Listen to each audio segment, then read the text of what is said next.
Hello everyone, कैसे हैं आप सब। आशा करती हूँ आप सभी अच्छे होंगे, खुश होंगे, खुशहाल होंगे। मैं कविता आप सभी का मेरे यूट्यूब चैनल हिंदी साहित्य और ज्ञान में स्वागत करती हूँ। आज की वीडियो मोस्ट इम्पॉर्टेंट वीडियो है क्योंकि आज की वीडियो में मुंशी प्रेमचंद की कहानी पूस की रात ली गई है। तो चलिए कहानी की तरफ चलते हैं। पूस की रात यह मुंशी प्रेमचंद की कहानी है। तो चलिए कहानी को पढ़ते हैं। हल्कू ने आकर स्त्री से कहा, सहना आया है, लाओ जो रुपए रखे हैं उसे दे दो, किसी तरह गला तो छूटे। यानी हल्कू ने स्त्री से कहा, अपनी पत्नी से कहा कि सहना आया हुआ है, जो पैसे रखे हैं लाओ सहना को दे देते हैं, किसी तरह हमारा गला छूटे। यानी रोज रोज वो पैसे मांगने चला आता है। मुन्नी झाड़ू लगा रही थी, पीछे फिरकर बोली, 3 ही रुपए हैं, दे दोगे तो कंबल कहाँ से आवेगा। माघ पूस की रात हार में कैसे कटेगी, उसे कह दो फसल पर देंगे अभी नहीं। मुन्नी हल्कू की पत्नी कहती है कि 3 ही रुपए हैं, अगर हम उसे दे देंगे तो इस ठंड में हम कंबल कहाँ से लाएंगे। 3 रुपए जो है वो हमने कंबल के लिए रखे हैं, उसे कह दो कि अभी जाए, जब फसल तैयार हो जाएगी तो फसल पर हम उसके पैसे दे देंगे। हल्कू एक क्षण अनिश्चित सी दशा में खड़ा रहा। पूस सिर पर आ गया है, यानी ठंड वाली रात सिर पर आ गई है। कंबल के बिना हार में रात को वह किसी तरह नहीं जा सकता, मगर सहना मानेगा नहीं, घुड़कियां जमावेगा, गालियां देगा, बला से जाड़ों में मरेंगे, बला तो सिर से टल जाएगी। यह सोचता हुआ वह अपनी भरी भरकम डील लिए हुए तो उसके नाम को झूठ सिद्ध करता था। स्त्री के समीप आ गया और खुशामद करके बोला, लात दे दे, गला तो छूटे, कंबल के लिए कोई दूसरा उपाय सोचूंगा। यानी हल्कू कहता है कि पैसे लाओ, उसे दे देते हैं, कोई दूसरा उपाय कंबल के लिए सोचेंगे। मुन्नी उसके पास से दूर हट गई और आंखें तरेरती हुई बोली, कर चुके दूसरा उपाय, जरा सुनूं तो कौन सा उपाय करोगे। कौन खैरात में देगा कंबल, न जाने कितना बाकी है जो किसी तरह चुकने ही नहीं आता। मैं कहती हूँ तुम क्यों नहीं खेती छोड़ देते, मर मर कर काम करो, उपज हो तो बाकी दे दो। चलो छुट्टी हुई, बाकी चुकाने के लिए तो हमारा जन्म हुआ है, पेट के लिए मजूरी करो, ऐसी खेती से बाज आए। मैं रुपए न दूंगी न दूंगी। मुन्नी कहती है कि मैं पैसे नहीं दूंगी। हल्कू उदास होकर बोला, तो क्या गाली खाऊं। मुन्नी ने तड़प कर कहा, गाली क्यों देगा, क्या उसका राज है। मगर यह कहने के साथ ही उसकी तनी हुई भौहें ढीली पड़ गई। हल्कू के उस वाक्य में जो कठोर सत्य था वह मानो एक भीषण जंतु की भांति उसे घूर रहा था।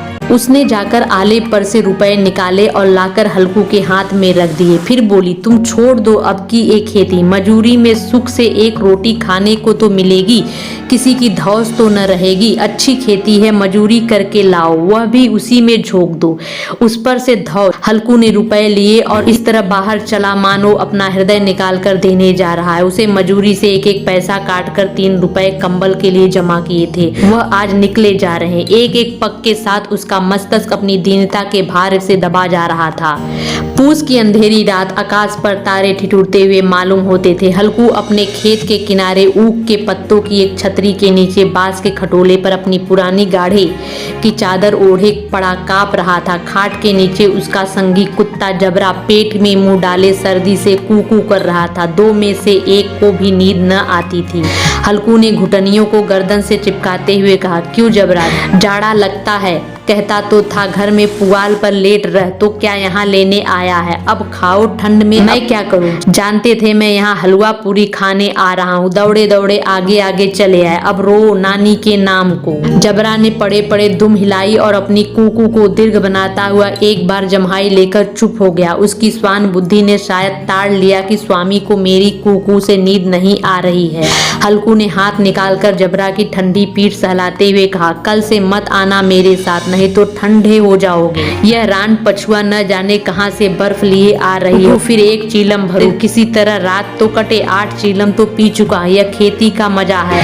एक एक भगवान ऐसे पड़े हैं जिनके पास जाड़ा जाए तो गर्मी से घबराकर भागे। मोटे मोटे गद्दे, लिहाफ, कंबल, मजाल है जाड़े का गुजर हो जाए, तकदीर की खूबी है। मजूरी हम करे, मजा दूसरे लूटे। हल्कू उठा, गड्ढे में से जरा सी आग निकालकर चीलम भरी। जबरा भी उठ बैठा। हल्कू ने चीलम पीते हुए कहा, पिएगा लगेगा चीलम, जाड़ा तो क्या जाता है, हाँ जरा मन बदल जाता है। जबरा ने उसके मुंह की ओर प्रेम से छलकती हुई आंखों से देखा। हल्कू आज और जाड़ा खा ले, कल से यहाँ मैं पुआल बिछा दूंगा, उसी में घुसकर बैठना, तब जाड़ा न लगेगा। यानी हल्कू अपने कुत्ते जबरा को कहता है कि आज जाड़ा खा ले, कल से मैं यहाँ तेरे लिए पुआल बिछा दूंगा और उसमें आके बैठना, तुझे जाड़ा नहीं लगेगा। जबरा ने अपने पंजे उसकी घुटनियों पर रख दिए और उसके मुंह के पास अपना मुंह ले आया। हल्कू को उसकी गर्म सांस लगी। चीलम पीकर फिर हल्कू लेटा और निश्चय करके लेटा, चाहे कुछ हो अब सो जाऊंगा। पर एक ही क्षण में उसके हृदय में कंपन होने लगा।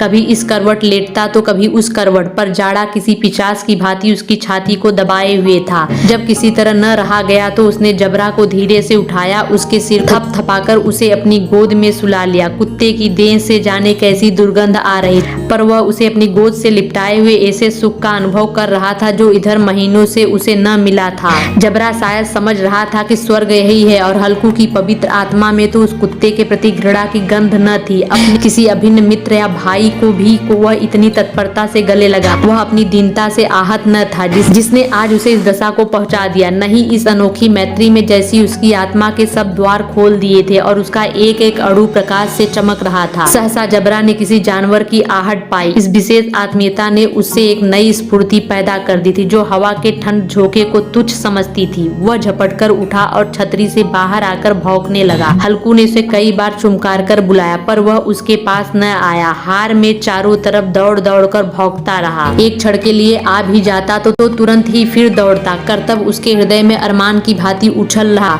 1 घंटा और गुजर गया। रात ने शीत को हवा से धधकाना शुरू किया। हल्कू उठ बैठा और दोनों घुटनों को छाती से मिलाकर सिर को उसमें छिपा लिया। फिर भी ठंड न कम हुई। ऐसा जान पड़ता था सारा रक्त जम गया है, धमनियों में रक्त की जगह हिम बह रही है। उसने झुककर आकाश की ओर देखा। अभी कितनी रात बाकी है। सप्तऋषि अभी आकाश में आधे भी नहीं चढ़े थे। ऊपर आ जाएगा, कहीं सवेरा होगा। अभी पहर से भी ऊपर रात है। हल्कू ने खेत से कोई एक गोली के टप्पे पर आमों का एक बाग था। पतझड़ शुरू हो गई। पत्तियों का ढेर लगा हुआ था। हल्कू ने सोचा चलकर पत्तियां बटोरूं, उन्हें उछालकर खूब तापूं। रात को कोई मुझे पत्तियां बटोरते देखे तो समझे कोई भूत है, कौन जाने कोई जानवर ही छिपा बैठा हो। मगर अब तो बैठे नहीं रहा जाता। उसने पास के अरहर के खेत में जाकर कई पौधे उखाड़ लिए और उनका एक झाड़ू बनाकर हाथ में सुलगता हुआ उपला लिए बगीचे की तरफ चला गया। ने उसे आते देखा, पास आया, दुम हिलाने लगा। हल्कू ने कहा, अब तो नहीं रहा जाता जबरू, चलो बगीचे में पत्तियां बटोरकर तापे, ठंडे हो जाएंगे तो फिर आकर सोएंगे, अभी तो बहुत रात है। जबरा ने कूकू करके सहमति प्रकट की और आगे बगीचे की। बगीचे में खूब अंधेरा छाया हुआ था। अंधकार में निर्दयी पवन पत्तियों को भी कुचलता हुआ चला जाता था। वृक्षों से ओस की बूंदें टप टप नीचे टपक रही थी। एकाएक एक झोंका मेहंदी के फूलों की खुशबू लिए हुआ आया। हल्कू ने कहा, कैसी अच्छी महक आई जबरू, तुम्हारी नाक में कुछ सुगंध आ रही। जबरू कहीं जमीन पर एक हड्डी पड़ी मिल गई थी, उसे चिचोड़ रहा था। हल्कू ने आग जमीन पर रख दी, पत्तियां बटोरने लगा। देर में पत्तियों का ढेर लग गया। हाथ ठिठुरे जाते थे, नंगे पांव गले जाते थे। वह पत्तियों का पहाड़ खड़ा कर रहा था। इसी अलाव में वह ठंड को जलाकर भस्म कर देगा। थोड़ी देर में अलाव जल उठा। उसकी लौ ऊपर वाले वृक्षों की पत्तियों को छू छू कर भागने लगी। वह अस्थिर प्रकाश में बगीचे के विशाल वृक्ष ऐसे मालूम होते थे मानो उस अथाह अंधकार को अपने सिरों पर संभाले हुए। वो अंधकार के उस अनंत सागर में यह प्रकाश एक नौका के समान हिलता मचलता हुआ जान पड़ता था। हल्कू अलाव के सामने बैठा आग ताप रहा था। अगले क्षण में उसने दोहर उतारकर बगल में दबा दी, दोनों पांव फैला दिए मानो ठंड को ललकार रहा हो। तेरे जी में जो आए सो कर, ठंड की असीम शक्ति पर विजय पाकर वह विजय गर्व को हृदय में छिपा न सकता था। उसने जबरा से कहा, क्यों जब्बर, अब ठंड नहीं लग रही है? जबरा ने कूकू करके मानो कहा, अब क्या ठंड लगती ही रहेगी? पहले से यह उपाय न सूझा, नहीं तो इतनी ठंडी क्यों खाते? जबरा ने पूछ हिलाई। अच्छा आओ इस अलाव को कूदकर पार करे, देखे कौन निकल जाता। अगर जल गए बच्चा तो मैं दवा न करूंगा। जबरा ने उस अग्नि राशि की ओर कातर नेत्रों से देखा। मम्मी से कल न कह देना, नहीं तो लड़ाई करेगी। यह कहता हुआ वह उछला, उस अलाव के ऊपर से साफ निकल गया। पैरों में जरा लपट लगी पर वह कोई बात न थी। जबरा आग के गिर्द घूमकर उसके पास आ खड़ा हुआ। हल्कू ने कहा, चलो यह सही नहीं है, ऊपर से कूद कर आओ। वह फिर कूदा और अलाव के इस पार आ गया। पत्तियां जल चुकी थी, बगीचे में फिर अंधेरा छाया था। राख के नीचे कुछ कुछ आग बाकी थी जो हवा का झोंका आने पर जरा सी जाग उठती थी, पर एक क्षण में फिर आंखें बंद कर लेती थी। हल्कू ने फिर चादर ओढ़ ली और गर्म राख के पास बैठा हुआ एक गीत गुनगुनाने लगा। उसके बदन में गर्मी आ गई, पर ज्यों-त्यों शीत बढ़ती जाती थी। उसे आलस दबाए लेता था। जबरा जोर से भौंककर खेत की ओर भागा। हल्कू को ऐसा मालूम हुआ कि जानवरों का एक झुंड उसके खेत में आ गया है। शायद नील गायों का झुंड था। उनके कूदने दौड़ने की आवाजें साफ कानों में आ रही थी। फिर ऐसा मालूम हुआ खेत में चर रही हैं। उनके चबाने की आवाज चर-चर सुनाई देने लगी। उसने दिल में कहा कि नहीं, जबरा के होते कोई जानवर खेत में नहीं आ सकता। नोच डाले, मुझे भ्रम हो रहा है। कहा, अब तो कुछ नहीं सुनाई देता। मुझे तो कैसा धोखा हुआ। जोर से आवाज लगाई, जबरा जबरा। जबरा भौंकता रहा, उसके पास न आया। फिर खेत के चरे जाने की आहट मिली। अब वह अपने को धोखा न दे सका। उसे अपनी जगह से हिलना जहर लग रहा था। कैसा दंदाया हुआ बैठा था। इस जाड़े पाले में खेत में जाना, जानवरों के पीछे दौड़ना असहाय जान पड़ता था। वह अपनी जगह से न हिला। उसने जोर से आवाज लगाई, हिलो हिलो हिलो। जबरा फिर भौंक उठा। जानवर उसका सर्वनाश किए डालते हैं। हल्कू पक्का इरादा करके उठा। 2-3 कदम चला और एकाएक हवा को ऐसा ठंड चुभाने वाला बिच्छू के डंक सा झोंका लगा कि वह फिर बुझते हुए अलाव के पास आ बैठा। राख को कुरेद कर अपनी ठंडी देह को गरमाने लगा। जबरा अपना गला फाड़े डालता था, खेत का सफाया किए डालती थी और हल्कू गर्म राख के पास शांत बैठा हुआ था। अकर्मण्यता ने रस्सियों की भांति उसे चारों तरफ से जकड़ रखा था। उसी राख के पास गर्म जमीन पर वह चादर ओढ़कर सो गया। सवेरे जब उसकी नींद खुली तब चारों तरफ धूप फैल गई थी और मुन्नी कह रही थी कि क्या आज सोते ही रहोगे?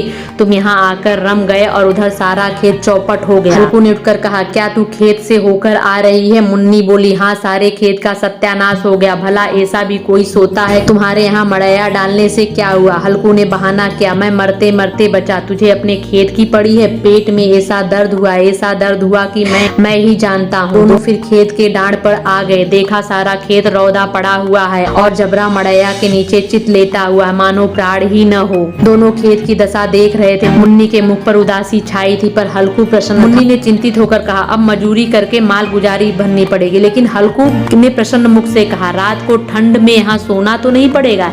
यानी मुन्नी को चिंता थी कि सारे खेत चौपट हो गए, अब मजूरी करके सारी माल गुजारी भरनी पड़ेगी। लेकिन हल्कू जो था वो प्रसन्न था, क्योंकि उसे ठंड में रात में यहाँ सोना तो नहीं पड़ेगा। इतनी ठंडी में उसे बाहर रात में खेत में जाके सोना अब नहीं पड़ेगा, इसलिए हल्कू बहुत प्रसन्न था। तो आज की वीडियो यहीं खत्म होती है। फिर मिलेंगे नेक्स्ट वीडियो में नए टॉपिक के साथ। तब तक आप सभी खुश रहिए, हंसते रहिए, मुस्कुराते रहिए। Thank you.